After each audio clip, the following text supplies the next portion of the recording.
There's no feeling more intense than starting over.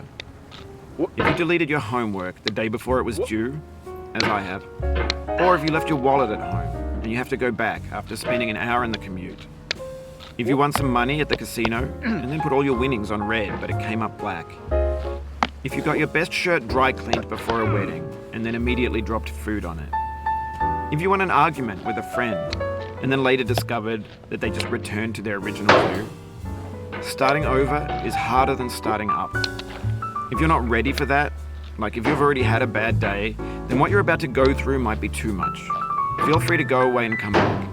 I'll be here. Alright, thanks for coming with me on this trip. I'll understand if you have to take a break at any point. Just find a safe place to stop and quit the game. And don't worry, I'll save your progress, always, even your mistakes.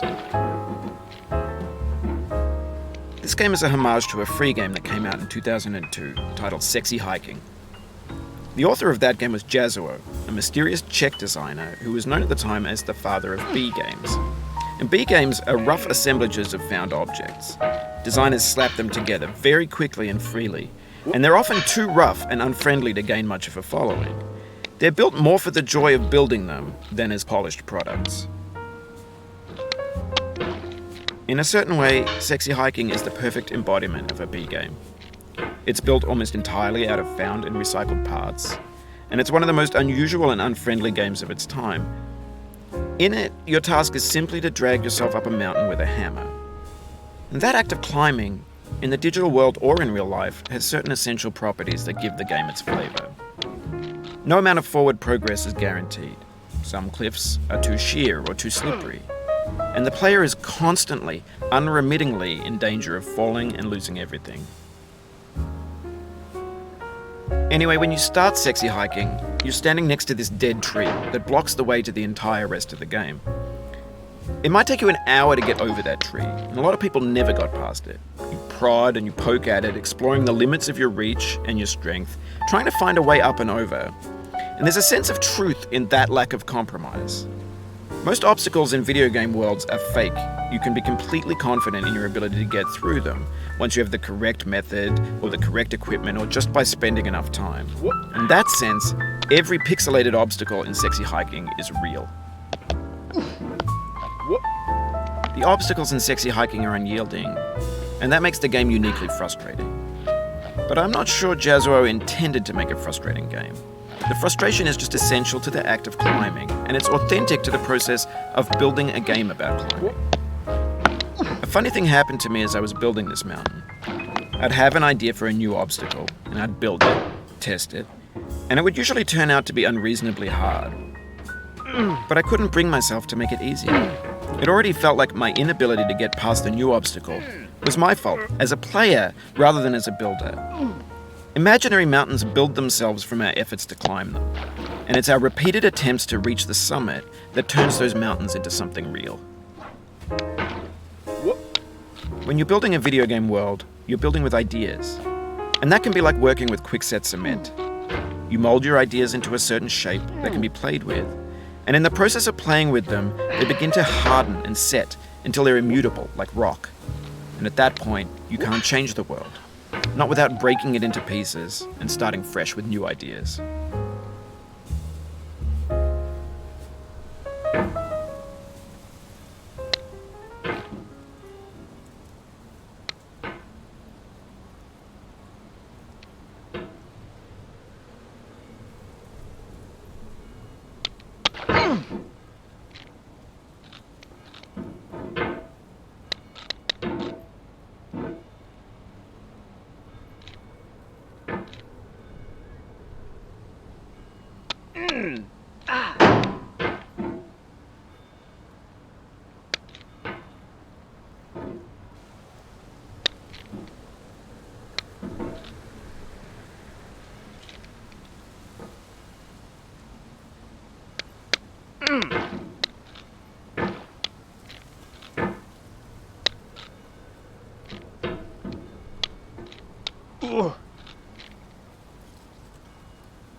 For years now, people have been predicting that games would soon be made out of prefabricated objects, bought in a store and assembled into a world. And for the most part, that hasn't happened, because the objects in the stores are trash. I don't mean they look bad or that they're badly made, although a lot of them are. I mean they're trash in the way that food becomes trash as soon as you put it in the sink. Things are made to be consumed and used in a certain context, and once the moment is gone, they transform into garbage. In the context of technology, those moments pass by in seconds. Over time, we've poured more and more refuse into this vast digital landfill that we call the internet. It now vastly outnumbers and outweighs the things that are fresh and untainted and unused. When everything around us is cultural trash, trash becomes the new medium, the lingua franca of the digital age. And you can build culture out of trash. But only trash culture. B games, B movies, B music, B philosophy.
You've done this part before. You know it's possible.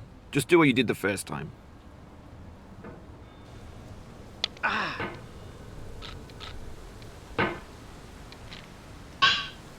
What?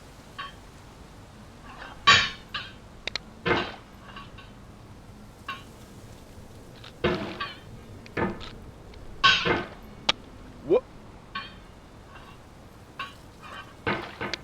Oh.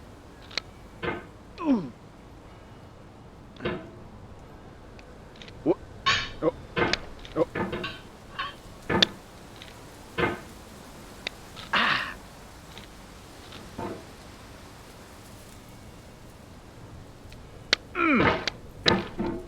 Oh. What?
Hang in there.